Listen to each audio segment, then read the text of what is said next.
Your wife is a terrorist from Israel. I'm calling the cops right now. That's what my HOA president, Margaret, screamed into her phone, standing dead center on her perfectly manicured lawn, waving her pink threat assessment journal like she was flashing a badge from the CIA. She'd spotted my wife, Elena's luggage, tagged neon yellow, TLV, diplomatic, and instantly decided we were hiding rocket launchers in the basement. I swear, sometimes I wonder how people like Margaret get through airport security, let alone run a neighborhood. But the thing nobody tells you about calling 911 on the wrong person is sometimes the secret you're hunting is about to hunt you back. It started like any other Friday almost. I'm in my office, deep in code, when I hear a taxi outside. Elena's home from her trip, but she's not the same Ellen Ash tense, juggling 3 phones, dark sunglasses on, a bruise half hidden under her sleeve. "You're home." I call, but she's all business, brushing past me with that battered black suitcase, dodging my hug like I'm radioactive. And across the street, Margaret's watering her roses, except her watering is more about zooming in on us with her phone, scribbling like mad in her threat journal. This is a woman who once accused a mailman of espionage because he wore blue socks. Yeah, that happened. But lately she's been even more unhinged ever since her sister got scammed out of $30,000 by a fake army contractor. Now, every neighbor is a suspect. Today, it's my wife. I try to play it cool when Margaret corners me at the mailbox. "Did Elena go to Tel Aviv with diplomatic luggage?" she asks, eyes hard and wild, notebook clutched like it holds the nuclear codes. "Just consulting." I shrug, but she's already clicking her pen, drilling into me about immunity, her voice dripping with that blend of sugar and arsenic. After what happened to my sister, I research everything now. For a second, I almost feel bad for her. Almost. Inside, Elena's locked in her office, phone glued to her ear, muttering about containment successful, no civilian casualties. When she finally opens up, I notice the rope-shaped bruise. "Hotel gym accident," she says, which, come on, since when do gym ropes leave finger marks? She just sighs, looks me in the eyes, and says, "If anyone asks, especially Margaret, I was in Singapore." Please. That's all I get. That night, Margaret goes full CNN on her Suburbia Safety Network livestream. 50,000 followers watching her announce suspicious activity on Oak Street. Diplomatic bags, Israel, video evidence. The comments are a mess. Call the FBI. Spy in the neighborhood. And, inevitably, "Ma'am, this is Wendy's." She doubles down with a conspiracy board in her garage. 67, slide PowerPoint, string maps. Ex-Marine neighbor Bob roped in for security. Her nephew Kevin on IT support, meaning he's checking Google. Joyce, our local beauty blogger, is live streaming everything for her own fans. It's like Netflix, but with more paranoia and worse lighting. I think, surely this madness can't go further. But then Elena texts, "Don't come home. We have company." Attached, a security cam shot of Margaret in our living room, snapping photos of Elena's passport, Yemen, Syria, Afghanistan stamps all over it.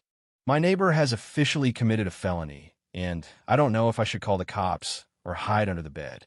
By dawn, Margaret's assembled evidence, window photos, witness statements, Kevin's printouts from public websites, and a whole cloud backup in case I disappear. She goes live in a red, white, blue tracksuit, rehearses her 911 call, and at 10:15 sharp, dials in, her live stream audience peaking at 5,000. 911, what's your emergency? Terrorist activity. Diplomatic bags. Israel. The dispatcher, to their credit, sounds deeply skeptical, but promises to send units. At 10:47, 2 police cars roll up, sirens blazing, neighbors out in droves, Joyce's live stream spiking to 10,000 viewers. Margaret's ready for her close-up, pearl necklace and all, waving her folder at the news cameras she assumes are coming. When the cops knock, I'm shaking. "We need Elena Thompson now," they bark. "Suspected terrorism. Where is she?" But here's the twist. Elena shows up in a unicorn onesie, cucumber face mask sliding off, holding a coffee mug. The officers are stone-faced, but Elena just sighs, tells me to fetch the safe, punches in a code. Out comes a real FBI badge director, weapons operations. She's just come off a 72-hour counterterror op. The room shifts. The cops practically trip over each other apologizing, stammering, "Ma'am, we had no idea." Joyce's live stream goes nuclear. She's FBI. Actuale FV. Margaret looks like she's been struck by lightning. Back inside, I'm still processing. "You're FBI?" 15 years, she says. "I wanted to keep you safe." But out the window, Margaret's frantically calling anyone who'll listen. Face beet red. Joyce still streaming her meltdown. Elena's calm, calculating she's committed at least 3 federal crimes, and she's not done. People like this escalate. And escalate she does. Margaret tries, everything gets Kevin to install Wi-Fi security. Really, Elena slipped him a tracking app. She's caught on infrared at 3 a.m. In our yard at 2 a.m. Rifling mailboxes at 4 a.m. Digging through trash. Each act documented in high-res, filed by Elena like she's building a case for the Supreme Court. And then, for her magnum opus, Margaret breaks in again this time with Joyce filming only to be met by blinding floodlights, sirens, and a booming recorded warning. "Smile. You're on FBI camera."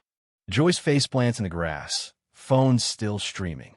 Just when I think we've reached peak chaos, Margaret stumbles onto something dangerous: old undercover photos from Elena's deep cover ops in Russia. She doesn't realize they're FBI honeypots, but she leaks them anyway to the media, to WikiLeaks, to God knows who. Suddenly, we're not talking neighborhood drama.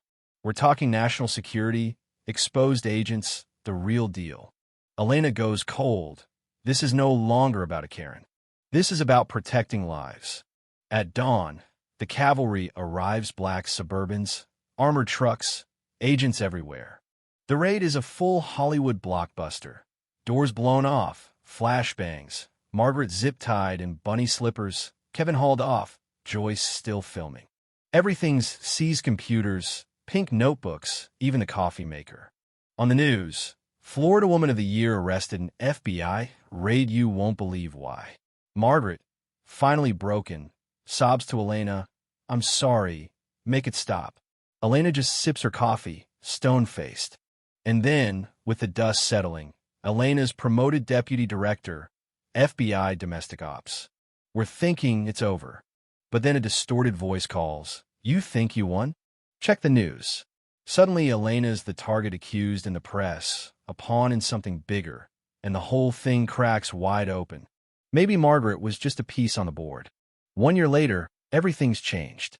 Bob's the new HOA president. Rules are simple than be an ass. Mow your lawn, no measuring. Margaret's doing 15 years in federal prison, now writing a book from Karen to caring. Kevin did 2 years, now a white hat hacker. Joyce is an Emmy-nominated influencer with 2 million followers, still dining out on the story. Elena's still FBI, still wearing unicorn pajamas at home. At our Freedom Day block party, just as Bob's raising his beer, the lights go out, projector flickers on. Margaret, from prison, warns us, "I've researched everyone. Everyone has secrets." Season 2 coming soon. The crowd freezes. Elena's grip tightens on my hand. The lesson? Privacy's an illusion. Unicorn pajamas are crisis-proof, and never, ever underestimate a determined Karener of the FBI. So what do you think? Was justice served? Or is the real danger still lurking behind that white picket fence? Comment below. Who's the real villain? Where does community end and paranoia begin? And have you ever had a neighbor who went too far? Let's hear your wildest HOA stories, and hey, if you want Season 2, you know what to do.